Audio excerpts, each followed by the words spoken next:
Méfiez-vous des personnes que vous rencontrez sur la route. C'est évident, je sais.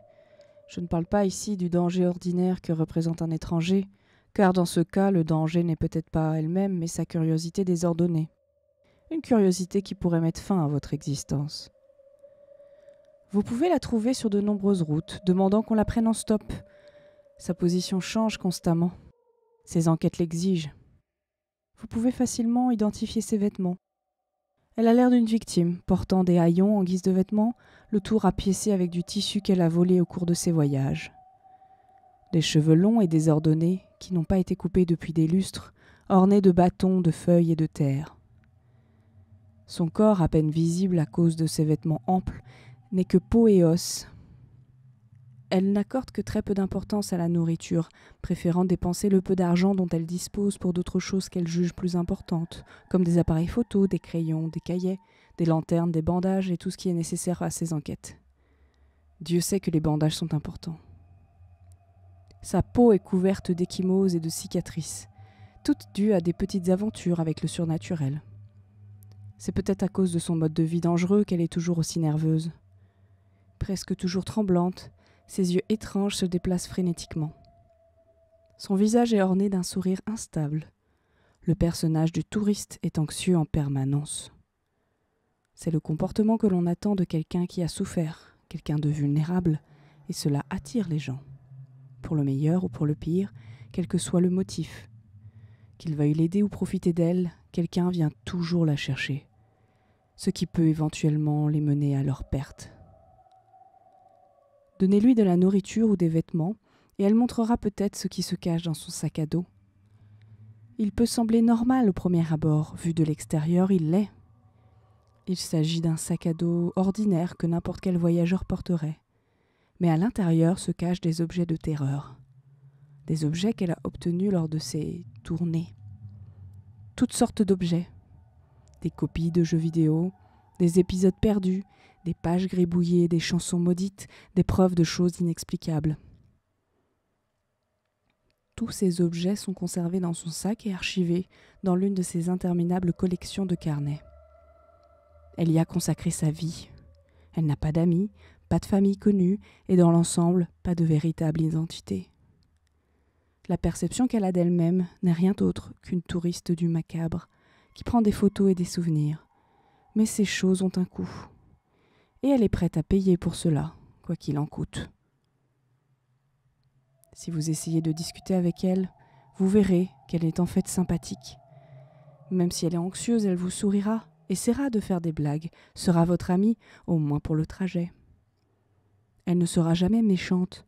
Elle s'intéressera à ce que vous avez à lui dire et n'hésitera pas à répondre à vos questions. Elle sera gentille pendant tout le trajet en voiture et toutes les autres fois où vous la verrez, si jamais vous la rattrapez.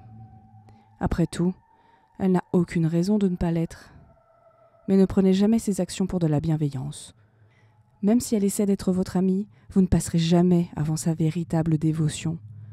Les anomalies du monde. Elle a des milliards d'histoires qui prétendent être réelles, aucune d'entre elles n'étant sympathique. L'amour obsessionnel qu'elle leur porte domine sa vie. Elle veut tout savoir sur elles. Sont-elles réelles ? Quelles sont leurs limites ? Est-il possible d'y survivre ? Ce sont quelques-unes des questions qui lui trottent dans la tête à chaque fois qu'elle les lit. Les réponses lui sont précieuses. Elle parcourt le monde à la recherche de solutions, endommageant son corps, ses vêtements et ses compagnons au passage. Et si vous la prenez dans vos bras, vous ferez partie de ces 3 sacrifices essentiels. Sur la route, la touriste cherche son nouveau cobaye, celui qui paiera ses souvenirs. Elle vous demandera de l'accompagner, de sortir de la voiture une seconde ou deux. Elle aura toujours une excuse pour cela. J'ai besoin de faire pipi, mais j'ai peur d'y aller toute seule. Je dois aller chercher quelque chose, tu veux venir ? Tu ne veux pas faire une pause dans ta conduite ? Elle vous demandera tout ce qui lui passe par la tête afin de vous faire sortir de la voiture et vous emmener directement à l'endroit où elle se rendait, quel qu'il soit. Une forêt avec des escaliers étranges peut-être, ou une grotte inexplorée, un magasin étrange ou même un trou bizarre. Soyez prudent. Si vous avez de la chance, vous obtiendrez une fausse histoire. La touriste en prendra note et disparaîtra à jamais de votre vie pour se rendre à sa prochaine destination. Mais si vous n'êtes pas chanceux, alors vos jours sont comptés. Vous aurez trouvé la fin de votre vie avec une existence incroyable. Vous ne pourrez rien faire d'autre que de regarder le feu de votre vie s'éteindre. Regardez du coin de l'œil comment elle vous observe, comme s'il s'agissait d'un cours malsain pour lequel elle doit prendre des notes. Elle prendra peut-être même une photo de vos derniers instants, ces horribles dernières secondes de votre vie documentées dans une bibliothèque improvisée que personne ne lira jamais. Vous serez à jamais connu comme la personne qui a disparu lors d'un voyage en voiture, votre corps perdu à jamais. Bien qu'insoupçonnable, cette situation est rapidement évitable. En restant dans votre voiture, vous êtes à l'abri de la cruauté qui en découle. Mais si elle ne vous demande jamais de sortir, vous risquez d'entrer dans un enfer pire que le précédent. Au moins, l'option précédente est relativement rapide et directe. Vous la suivez jusqu'à un deuxième endroit, vous y trouvez une horreur inexplicable et vous mourrez de ses mains en quelques heures à peine. La deuxième option peut durer des jours, des mois même. C'est un long processus d'observation. Elle traque vos moindres faits et gestes à votre insu. Elle cherche des caméras, des micros, tout ce qui pourrait indiquer que quelqu'un est entré chez vous.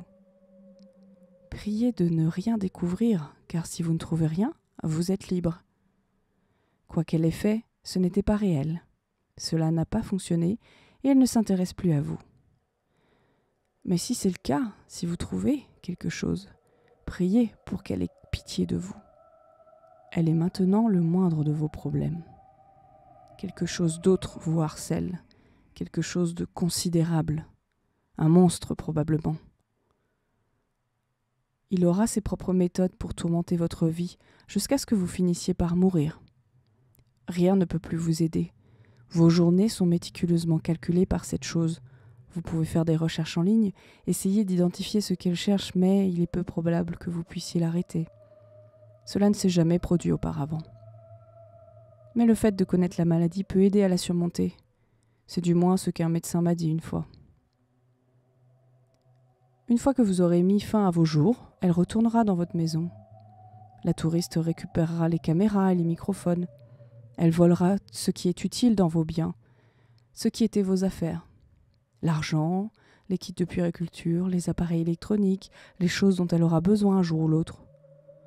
Elle prendra aussi des choses inexplicables, ses souvenirs. Elle peut même trouver le moyen de voler du matériel de police si nécessaire. Elle gardera tout cela dans son sac à dos, prendra des photos de tout, notera tout dans ses carnets. Tout ce que les micros ont enregistré leur sera transmis. Pour le monde, vous n'êtes qu'un crime mystérieux, peut-être même qu'un suicide.